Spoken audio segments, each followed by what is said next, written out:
Ladies and gentlemen, good day and welcome to Arvind SmartSpaces Limited Q4 FY22 earnings conference call. On the call, we have with us Mr. Kamal Singhal, Managing Director and CEO, Mr. Avinash Suresh, Chief Operating Officer, Mr. Ankit Jain, Chief Financial Officer, Mr. Prakash Makwana, Company Secretary.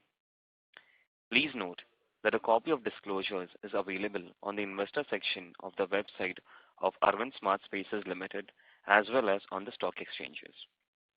Please do note that anything said on this call which reflect the outlook towards the future or which could be construed as a forward-looking statement must be reviewed in conjunction with the risks that the company faces. As a reminder, all participant lines will be in the listen-only mode, and there will be an opportunity for you to ask questions after the presentation concludes. Should you need assistance during the conference call, please signal an operator by pressing star then 0 on your touchtone phone. Please note that this conference is being recorded. With that, I would like to hand over the floor to Mr. Kamal Singhal for his opening remarks. Thank you, and over to you, sir. Thank you. Thanks a lot for starting this conference, and I welcome all the participants for sparing time to join this call. Thank you very much again. Coming to the results that we've just announced for the financial year ending 22 March, and also the last quarter, Q4 of 22. It's been 2 consecutive years of very significant and healthy growth and momentum for us. Last year, ending March of 21, saw one of our best years in terms of fresh sales at 500 crore plus for the first time.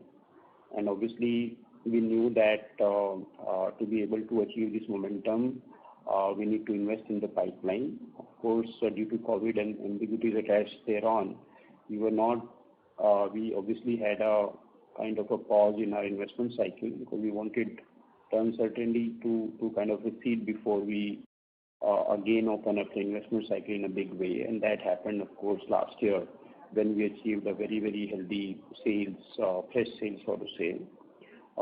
The great news is that the momentum has continued through this year, and from 500 crore plus, we've clocked a number of 600 crore plus this time.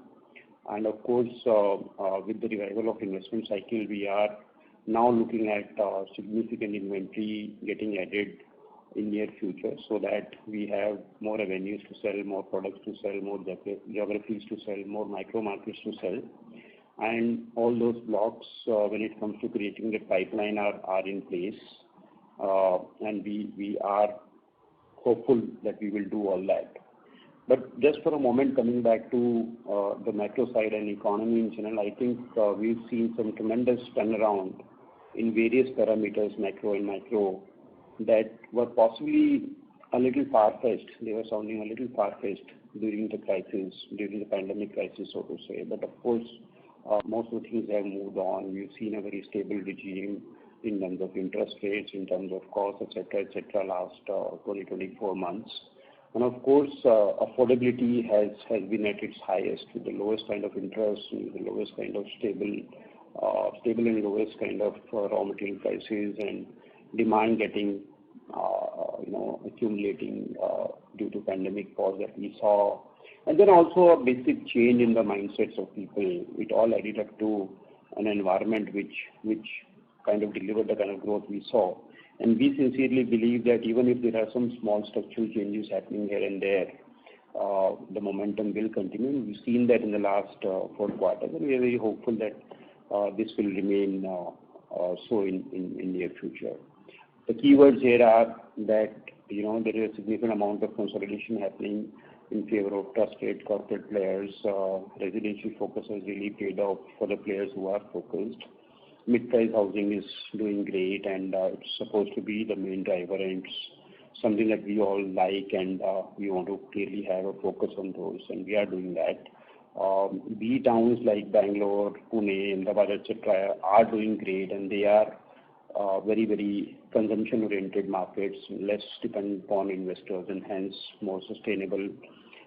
These markets are more sustainable, doing good, and expected to do great place with a great track record in terms of governance, etc., etc. I think that's something which is playing out in the market in a much better and significant way. And anything which has a track record, people who have delivered in the past, people who have stronger balance sheet, people who are not burdened with that kind of reasonable, manageable leveraging levels, etc., etc. I mean, those are the guys who possibly become stronger and stronger. So we have an environment where strong players are expected to become stronger, and the B category developers possibly will be getting marginalized, so to say, if that's the right word to use. So all in all, a great business environment and great opportunity for all of us and people like us to grow and consolidate. Coming to this year's numbers, we have witnessed a growth of 14% in fresh sales to 601 crores from 529 crores. The revenues grew by 72% to 257 crores. EBITDA by 21% to 49 crores from 40 crores last year. PAT by 106% on a small base, 25 crores against 8.7 crores last year. Our collections were very healthy, and that's a great setup. In fact, this is possibly one of the reasons that we wiped out our entire debt, and we are sitting on a surplus as we speak, which is waiting to be invested in newer projects. So collection grew by 83% to 595 crores against 326 crores last year. We launched two projects, rather two phases of the existing projects. One is called Shopping Woods and Forestay Phase 4 in Ahmedabad during this year, which meant an inventory releasing of around 14 lakh square feet. For the quarter, similarly, fresh sale actually shows a decline of 27% to 150 crores. But this is against a quarter last year, which saw two significant launches, and that's how this decline is visible on a piece of paper. But what basically this says is that the momentum of 50 crore run rate on a monthly basis is continuing. We clocked 600 crores for the year and 150 for the quarter. So in that sense, it's in place.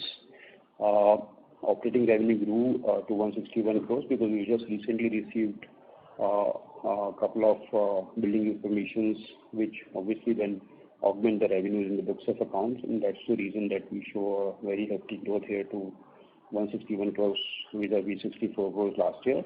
EBITDA is at 22 crores against 14.9 crores last year, PAT at 14 against 6.6.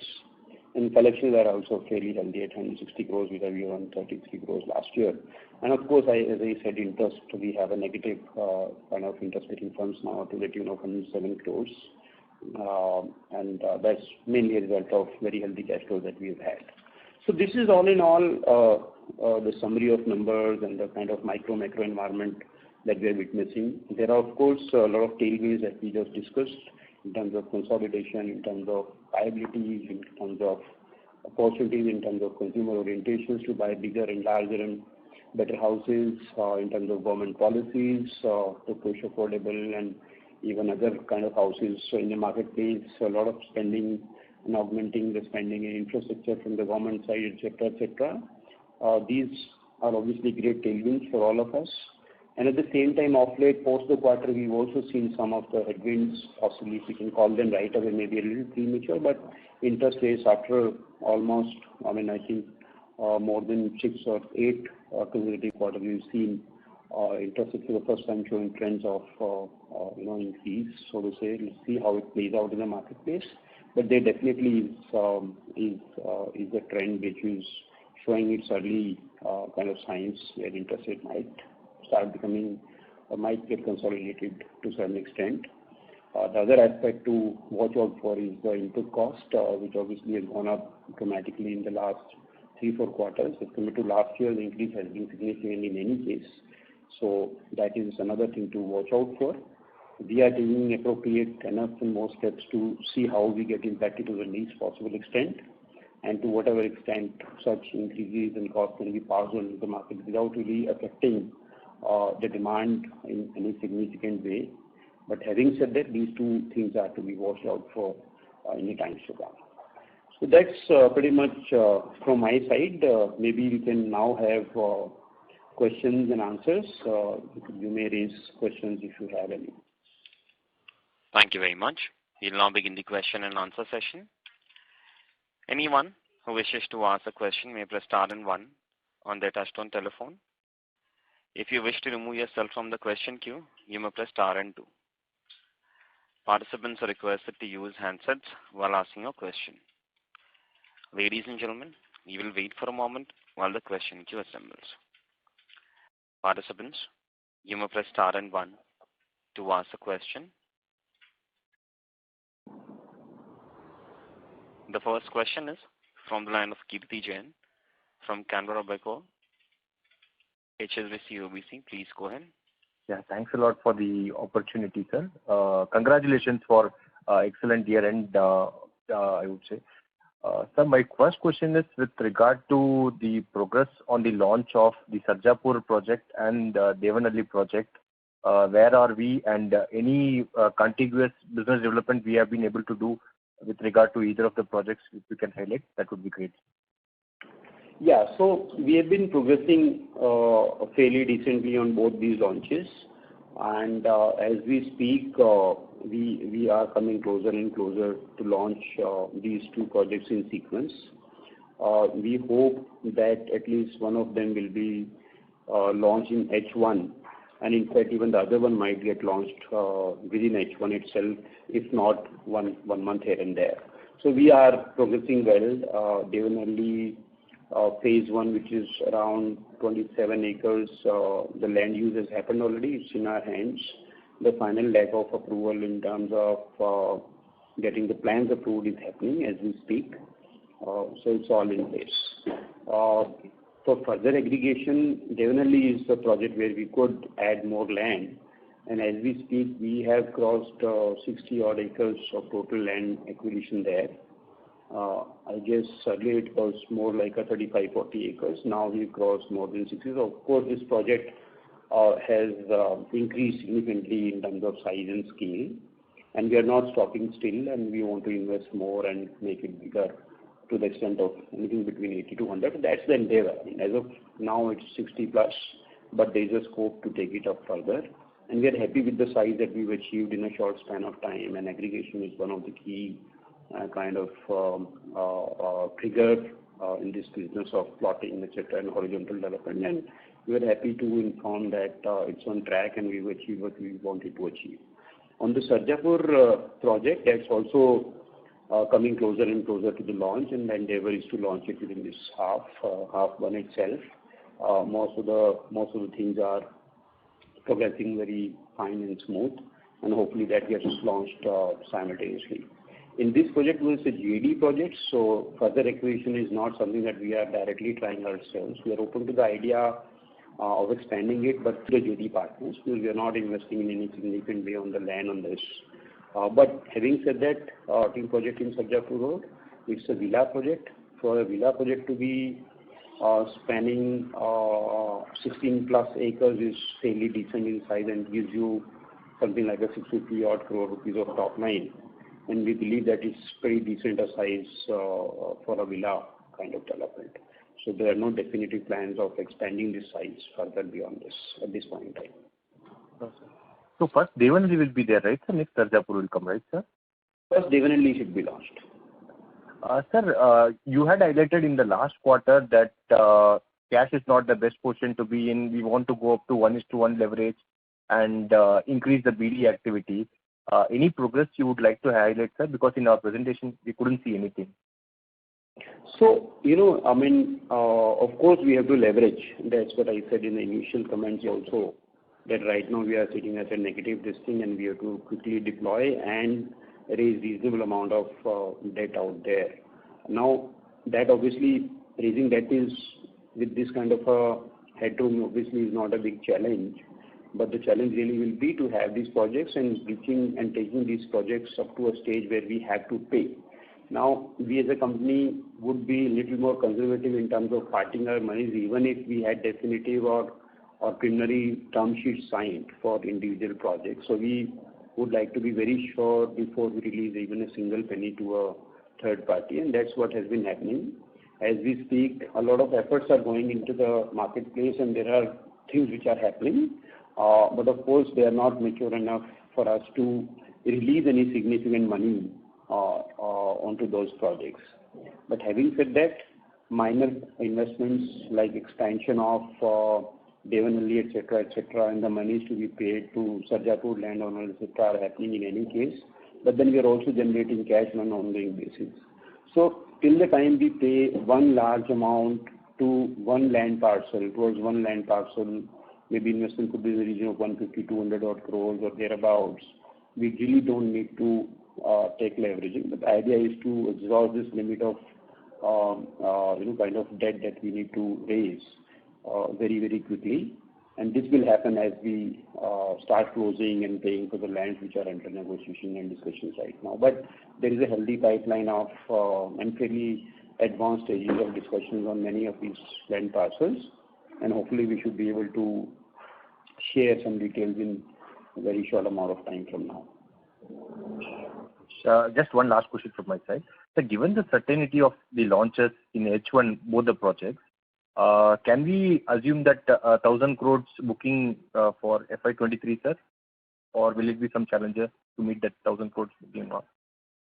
Normally, as a practice, we would continue to avoid giving any definitive numbers and predictions thereabout. All we normally would tend to say is that there is a great healthy pattern of growth that we have been able to achieve through the critical parameters, and we've been growing anything between 20-30% on the critical kind of variables there.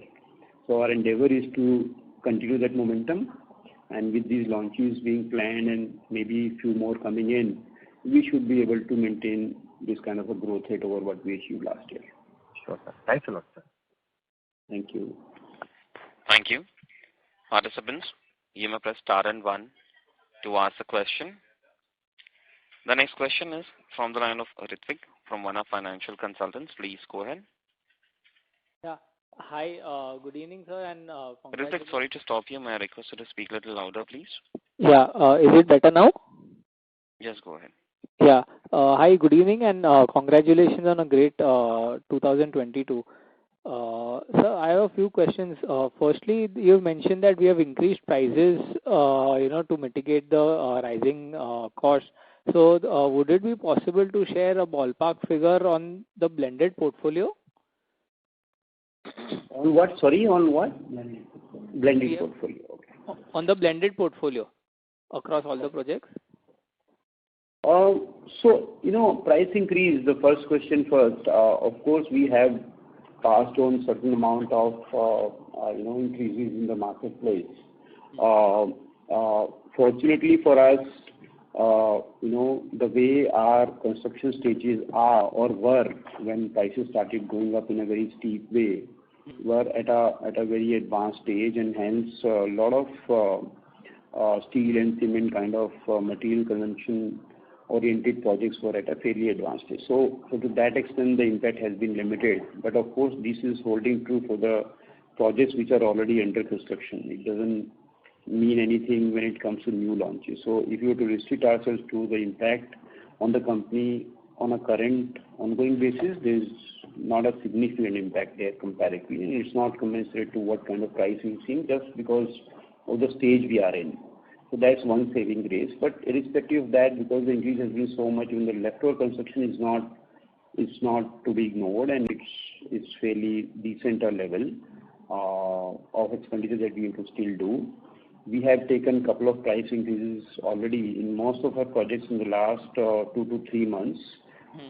They are broadly, in a very broad sense, able to mitigate the partial impact that we are feeling on these projects because of the extent of completion, etc., and the extent of whatever is left over to complete. But having said that, a couple of rounds of increases have been able to at least significantly partially mitigate this price increase. But then price increase is a function of, one, how much it has happened already, two, for how long this increased level of prices will sustain, and three, how it will take, whether it will take upward or downward trajectory going forward, maybe after 3 months, 2 months, or 4 months time from here onward. So we are just keeping an eye on this. We don't want to be increasing prices in a very indiscriminate way and find ourselves outpriced. At the same time, a very cautious and calculated kind of call is being taken on each of the projects, individually assessing market conditions, competition, and of course costs, etc., to make sure that whatever increase we pass on is not only fair, it is sustainable, and it also is in line with the kind of forecast that we have in our mind in terms of how the cost could potentially behave. Sure.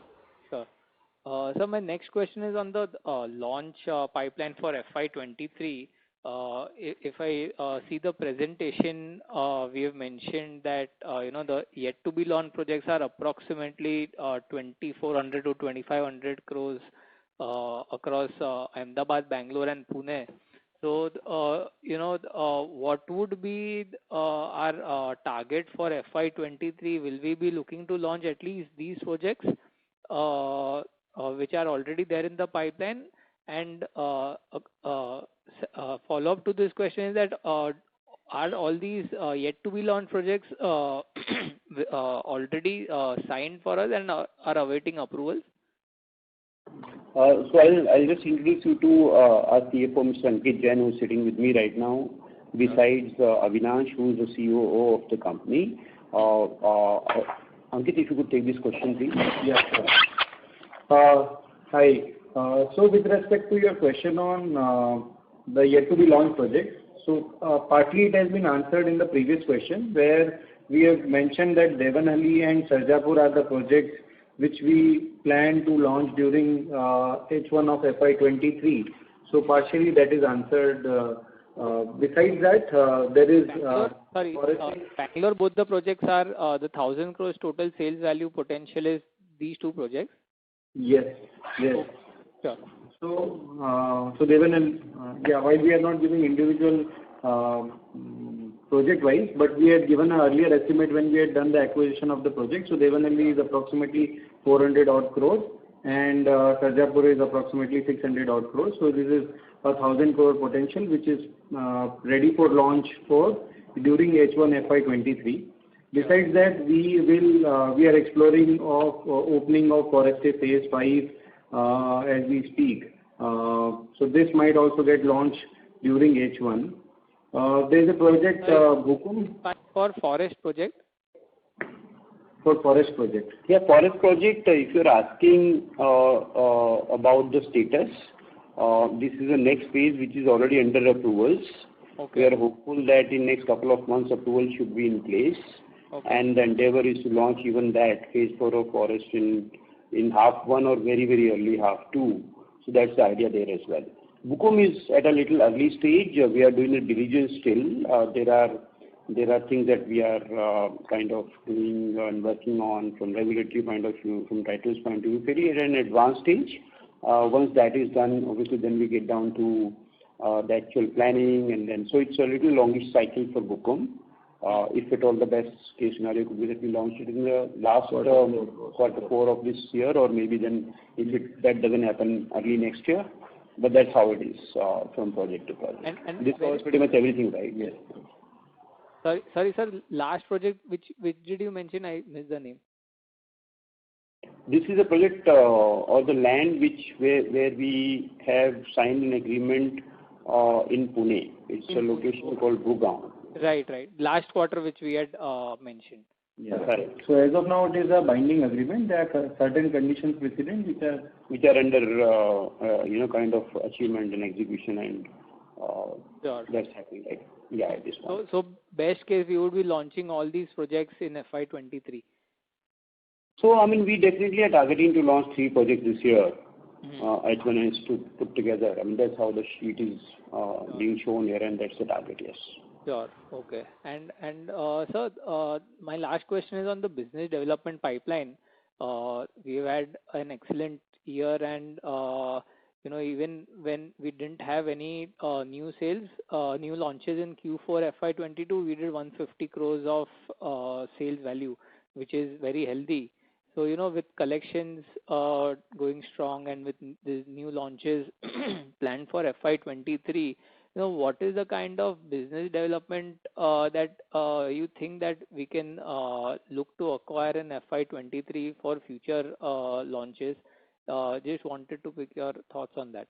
So I think this got answered in the previous question where we said we got a very significant headroom when it comes to investing further. It's a zero debt situation. We got 120 crore rupees of surplus lying in the books of account. Plus, even if it was to be 0.7, 0.8 debt equity, then 300 to 400 crore rupees can be raised. Plus, we are working on some other capital structure as well. So all we can at this point tell is that there's a very significant room and building blocks when it comes to mobilizing more investments is all in place.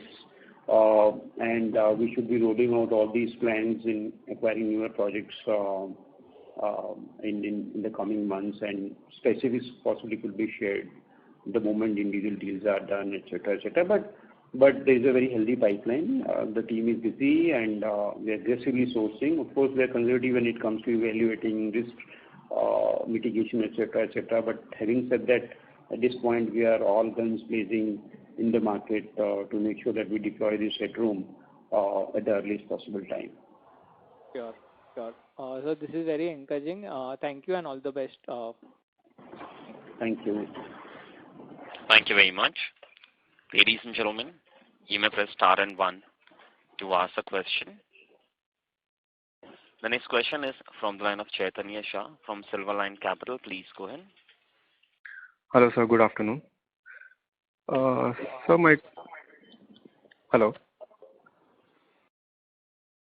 Hello. Yeah, please go ahead. Yeah, go ahead, please. Yeah, am I audible? Yeah, you can go ahead, please. So my question is regarding two projects, Avishkar and Oasis. I think they got moved into the completed portion this quarter, right? I think we started recognizing revenue for both of them. Yes. So just wanted to understand now the booking value and the recognized revenue. There is a significant difference. For Avishkar, you booked 92 crores and the recognized is 28, and for Oasis, I can see only half of the booking value is recognized. So just wanted to understand how the accounting over here works. And my continuing with that, the unrecognized portion of the revenue is given as 1005 crores. So if you can just give the basis of calculation for that. Thank you. Sure. See, the revenue recognition criteria is based on performance obligation, which is dependent on two conditions. One is completion of the project or receipt of the BU or OC, what we call.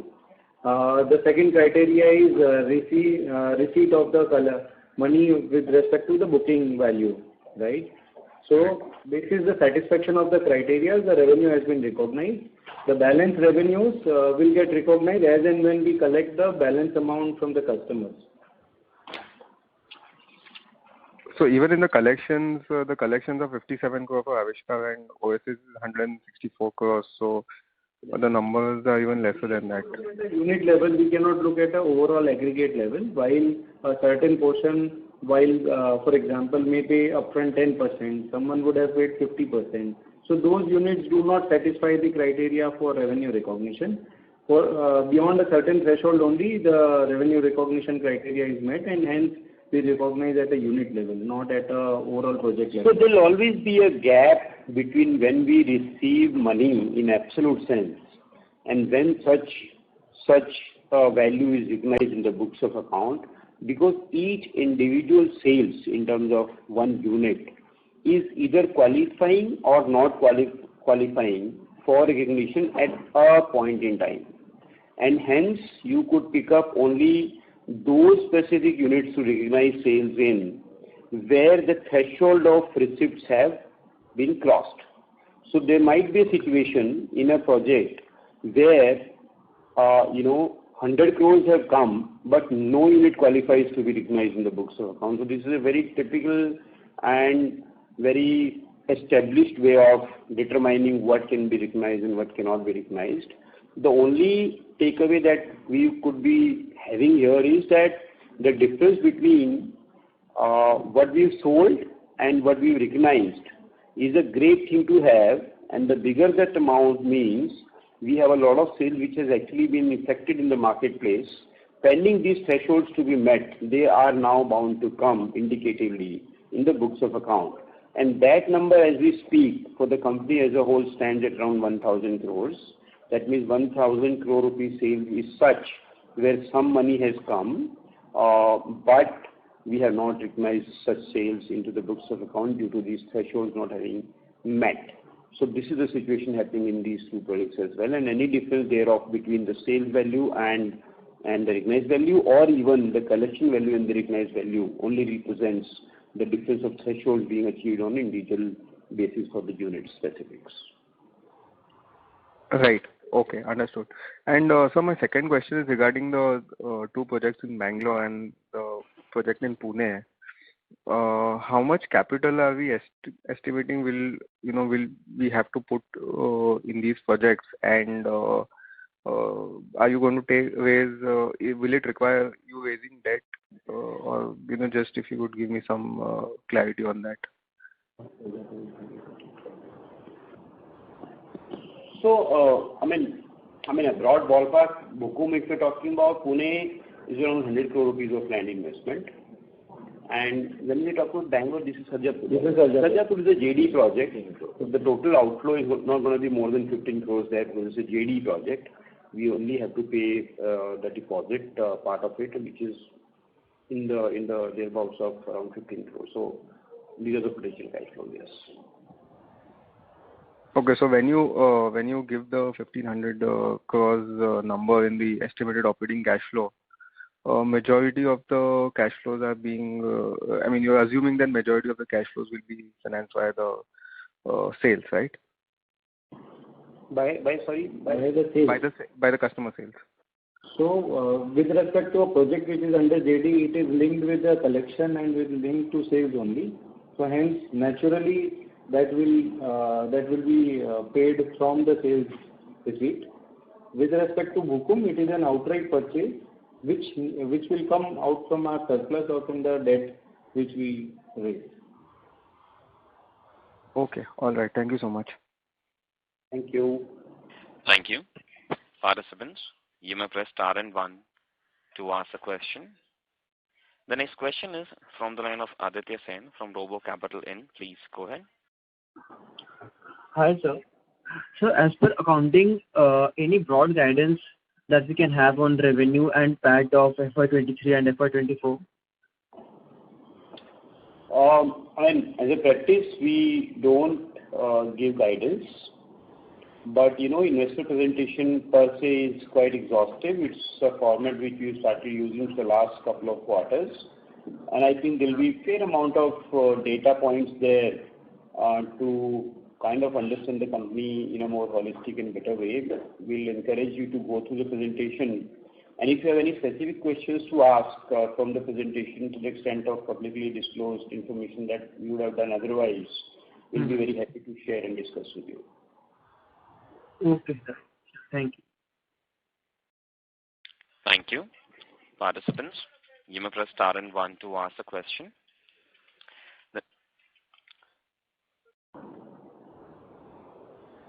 Ladies and gentlemen, you may press star and 1 to ask a question. The next question is from the line of Chaitanya Shah from Silverline Capital. Please go ahead. Yeah, hi. Thanks for giving me the opportunity again. My second question is on the commercial project in Bangalore. Could you just give me an overview of what this project is, and are we looking at strata sales, or are we going to lease the space out? Your last sentence was not too clear. If you can repeat that, please. The commercial project in Bangalore. Yeah. Can you give me an overview of the project, and are we looking to sell the project, or are we going to lease it out? What is the plan there?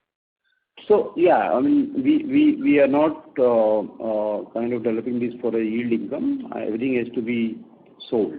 We are constructing to sell, and the sale is happening right now, and project is under execution at a fairly fast pace at this point. So, idea is to sell everything. Okay, all right. That's it from my side. Thank you. Sure. Thank you. Thank you. Participants, you may press star and 1 to ask a question. The next question is from the line of Nasser Parekh from Native Capital. Please go ahead. Yeah, hi. Thanks for the opportunity. My question is on margins. So when you show, when you're talking about the 1,500 crore operating cash flow, and given the kind of raw material price increases we are seeing, what is the sense of margins for these kind of future cash flows, and to maintain, say, the margins at current levels, what kind of price increases do you think you need to take in some of your planned projects to kind of justify maintaining the current level of margins? So it's a good question. I mean, I think this is one of those questions which must be getting asked in every real estate forum and every call that developers would have, because obviously the cost increase has been steep, and no denying the fact that unless this gets passed on, there can be pressure on the margins.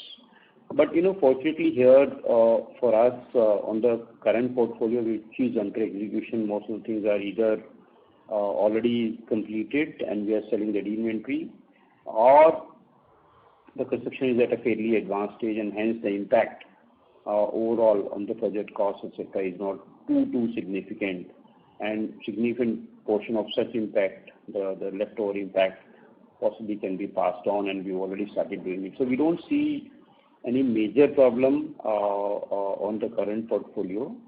But what is important for all of us is to look beyond what we are doing right now, and obviously there, even the cost scenario, the cost predictions are not stabilized yet. I think one thing we could possibly say with a reasonable amount of confidence is that possibly we've seen the peak already, and the cost has seen the highs that it had to see. And from here onwards, on an at least aggregated level, we should start seeing improvements in terms of some of the basic materials coming back to some sort of levels which are more sustainable. But of course, it has to play out. As we said, affordability in the marketplace is at its finest. The income levels have increased, and the salary increases and macro earning reports have been encouraging, and hence consumers are still in a position to buy. So to say, we don't see any significant dent or depreciation happening when it comes to overall viability and affordability of housing per se. So medium term, we don't see any major impact coming unless we haven't seen enough of the cost increase that happened in the last 3 to 6 months' time. And we definitely see a significant potential to increase prices within a band, and that band should be decent enough to broadly kind of cover up. So all in all, it's a situation which is unfolding, but at the same time, we see scope of improving and increasing pricing in bands that are acceptable and affordable in the marketplace, and that should be broadly okay in terms of absorbing the extra cost. But having said that, some minor impact possibly could come, and new launches will need to be calibrated in terms of pricing, etc., keeping the more sustained level of cost increase, which will get next maybe couple of months, 4 months' time from now. Got it. Thank you. And my second question is just in terms of duration or the timeline, especially for the ongoing projects which we are launching. What is the timeline that we should assume for this 1,500 crore cash flow that you have, and on any of the projects that are ongoing, is there any delay that is there any significant delay that you would like to highlight? We have already given an estimated completion timeline for each of the projects. If you could refer to the investor presentation. And with respect to these 1,500 operating cash flow, this is the operating cash flow which is yet to come or unfold over the next 3 to 4 years, as and when by the time we complete these projects and we realize the entire cash. Sure. Okay. Yeah. Thank you. Thank you. The next question is from the line of Prem Khurana from Anand Rathi Financial Service. Please go ahead. Yeah, thank you for taking my questions. Most of my questions have already been answered, so just a couple of clarifications. So basically, first was to kind of to continue with the question asked by the previous participant in terms of inflationary pressures that we've seen. So how would this make us change our sales strategy? I mean, what I want to understand, would this make you to kind of go little slower, try and phase out your sales little more so that you are able to kind of take price hikes and cover for the inflationary pressure, or you would want to sell as and when you are able to sell and you're not bothered about whether the inflationary pressure would stay there? So if you could share your thoughts on this, please, and then I'll take up the second question later. So there's no question of having any sort of deceleration of sales as an effort. So we'll sell what we sell, and we'll put all our efforts in the direction that we maximize sales at any given point in time. And cost pressure is right, everything is fine, but when it comes to sales, we are all there, and we're putting all efforts to do all the time. So that's not a problem. All we need to do is that we need to be careful while launching new projects, because they will have the maximum impact of any sustainable cost increase that we'll see as it unfolds. And we need to calibrate our pricing vis-a-vis such cost increases, and at the same time sustainability in the marketplace in terms of salability, etc. At the end of the day, consumer is important. At the end of the day, their affordability is more important than what the margins are. But having said that, we think that there are reasonable reasons to believe that there is a reasonable amount of headroom to increase the cost, increase the prices to start with. And there is also a possibility of cost getting stabilized in the next couple of months or 3 months' time from now onwards. A lot of macros should be falling in place. A lot of uncertainties should go away. A lot of turbulences which we see across the globe. I mean, a lot of it is related to what is happening outside our country. Those things should also settle a little better. So, we are not linking our sales effort to the inflation and these temporary things happening. Either way it goes, I think the sales engine has to perform and continue to perform with full rigor and vigor at all times, and that's what we are doing and focusing on. Sure, thanks. And so just to understand, your price hike strategy a little better. So, let's say if you have two projects, one which is already launched and you've been selling it for a while now, and you already have some lead pipeline in place wherein people have visited the sites, they have negotiated to a certain extent, and there's a new launch. And if you want to take a price hike, is it easier to take a price hike if it is a new launch because there is no benchmark in place and you're starting afresh? So you could sell it as if there's a different amenity, the configuration is different, and you can set a price which is kind of is able to justify the kind of effort that you put in, and you're able to have margins versus something which is already launched and you've been selling it for a while now, and there you're taking a price hike wherein there's a benchmark number already in the market and people know you were selling at this price some time back. So how easy or difficult is it to be able to take price hike with the older project versus a new launch? This is very, very specific. Each project will behave very differently, and it's a summing of many factors. In fact, to the contrary, there are situations where as the project progresses, the scope of increasing prices actually are significantly higher, and we've got several examples out there. 3 of our largest projects, the high growth, the forest and uplands, they've all shown that when we show project in a more mature and advanced way and stage, the increase in price is disproportionate. And hence, in the context of such projects, where customers could come, feel, and see the quality, quantity, etc., you could actually, it's easier to take price increases. That's what our experience has been. In fact, even prior to the cost increases, we could take very significant increases just because the projects look very different. So I think it evens out, and potential to raise prices in an existing project is as great, if not more, as compared to a newly launched project, so to say. We'll rather believe in the other thing, that you do job in a way that customers are excited when they see stuff, and they should be willing more to pay more when they see what is happening in a project. And that's what is our track record, and we've been doing this day in, day out. We'll rather have a progressive pricing mechanism where at each stage we can command better price, and that's how everybody feels happy and feels more satisfied, and that you invested, you trusted a brand, and the brand performed, and it delivered, and it showed very, very brisk and great progress, and that's why more people want to buy. And you kind of create that FOMO kind of environment that, look, this guy invested and I also should be investing because this is the kind of progress and the project the way it is converted. So we believe that it's actually the other way around, and newer projects should have more potential to increase prices.